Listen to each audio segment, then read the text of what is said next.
బంగ్లాదేశ్ మాజీ ప్రధాని షేక్ హసీనాకు భారత్ తాత్కాలికంగా ఆశ్రయం కల్పించింది. అయితే ఆమెకు మన దేశం శాశ్వత ఆశ్రయం ఇచ్చేందుకు మాత్రం సుముఖంగా లేదు.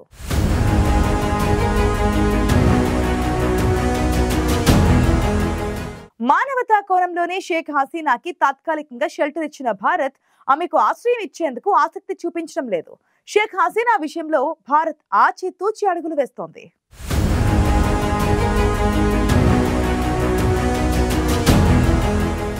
గత కొన్ని రోజులుగా బంగ్లాదేశ్ అట్టుడుకుతోంది. బంగ్లాదేశ్లో అల్లర్లు తీవ్రతరం కావడంతో ప్రధాని పదవికి రాజీనామా చేసిన షేక్ హసీనా భారత్కొచ్చారు. షేక్ హసీనాకు భారత్ తాత్కాలికంగా ఆశ్రయం కల్పించింది.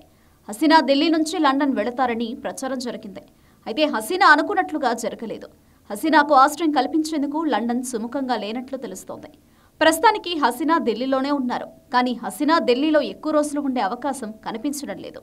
ఎందుకంటే భారత్ హసీనాకు తాత్కాలిక ఆశ్రయం మాత్రమే కల్పించింది. దీంతో హసీనాకు లండన్ ఆశ్రయం కల్పించే వరకు ఆమె భారత్లోనే ఉండనున్నట్లు తెలుస్తోంది. మరోవైపు అగ్రరాజ్యం అమెరికా అయితే హసీనా తమ దేశానికి రాకుండా ఆంక్షలు విధించింది. ఇలాంటి పరిస్థితుల్లో హసీనా ఇప్పుడు ఎక్కడ తలదాచుకుంటారనేది కీలకంగా మారింది.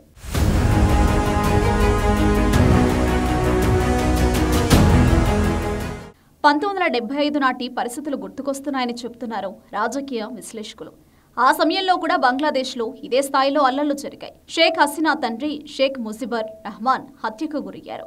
ఆ సమయంలో ఏం చేయాలో అర్థం కాక షేక్ హసీనా భారత్కొచ్చారు. షేక్ హసీనాతో పాటు ఆమె భర్త, పిల్లలు భారత్లోనే ఆశ్రయం పొందారు. 1975 నుంచి 1981 వరకు, అంటే దాదాపు 6 ఏళ్లు షేక్ హసీనా కుటుంబం భారత్లోనే తలదాచుకుంది. కానీ ఇప్పటి పరిస్థితులు భిన్నంగా ఉన్నాయి. బంగ్లాదేశ్ని భారత్ తన మిత్ర దేశంగానే భావిస్తున్నప్పటికీ మోదీ ప్రభుత్వం మాత్రం ఆమెకు శాశ్వతంగా ఆశ్రయం కల్పించేందుకు సుముఖంగా లేదు.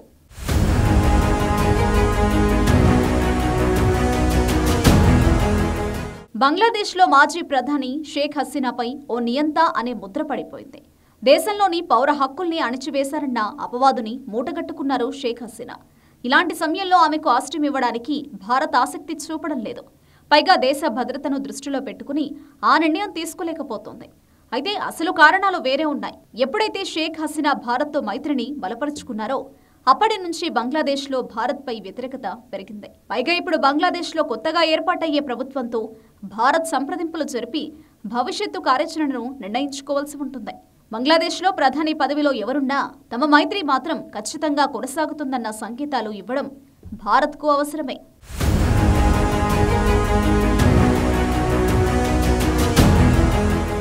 ఇక ఇప్పుడున్న పరిస్థితుల్లో షేక్ హసీనాకి భారత్ ఆశ్రయం ఇస్తే బంగ్లాదేశ్ అల్లర్లకు పరోక్షంగా కారణమైన ఇస్లామిస్ట్ గ్రూపులు మరింత చెలరేగిపోయే ప్రమాదం ఉంది. అంతేకాదు, భారత్ కారణంగానే బంగ్లాదేశ్లో ఈ సంక్షోభం తలెత్తిందన్న అసత్య ప్రచారమూ చేసే అవకాశం ఉంది. భారత్ అనవసరంగా ఈ అపవాదు మోయాల్సి వస్తుంది. జమాతే ఇస్లామీ గ్రూప్ దాదాపు 3 ఏళ్లుగా బంగ్లాదేశ్లో భారత్కి వ్యతిరేకంగా పెద్ద ఎత్తున ప్రచారం చేస్తోంది. అందుకే ఇదంతా ఆలోచించే భారత్ ఈ వివాదాలకు దూరంగా ఉంటుంది. అందుకే షేక్ హసీనా ఏ దేశానికి వెళ్లాలనుకున్నా అందుకు అన్ని ఏర్పాట్లు చేస్తామని భారత్ భరోసా ఇస్తున్నట్లు సమాచారం. అటు షేక్ హసీనా మాత్రం భారత్లో ఉండేందుకు అనుమతులివ్వాలని ప్రభుత్వాన్ని కోరుతున్నట్లు తెలుస్తోంది. కానీ అందుకు మాత్రం భారత్ అంగీకరించడం లేదని తెలుస్తోంది.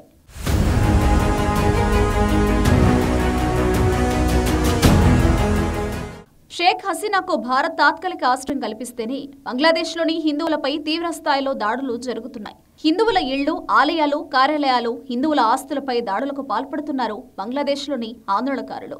ఇక భారత్ కనుక హసీనాకు ఆశ్రయం కల్పిస్తే ఆ బంగ్లాదేశ్లో హిందువులపై దాడులు మరింత తీవ్ర రూపం దాల్చడం ఖాయమనే అభిప్రాయాలు వ్యక్తమవుతున్నాయి. దీంతో షేక్ హసీనా వినతిని భారత్ అంగీకరించే పరిస్థితి కనిపించడం లేదు.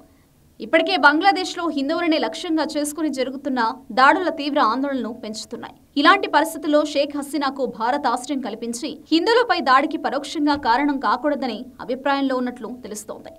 ఇలా ఏ కోణంలో చూసినా షేక్ హసీనాకు భారత్ శాశ్వత ఆశ్రయం కల్పించడం అంత సులభం కాదనే అభిప్రాయాలు వ్యక్తమవుతున్నాయి.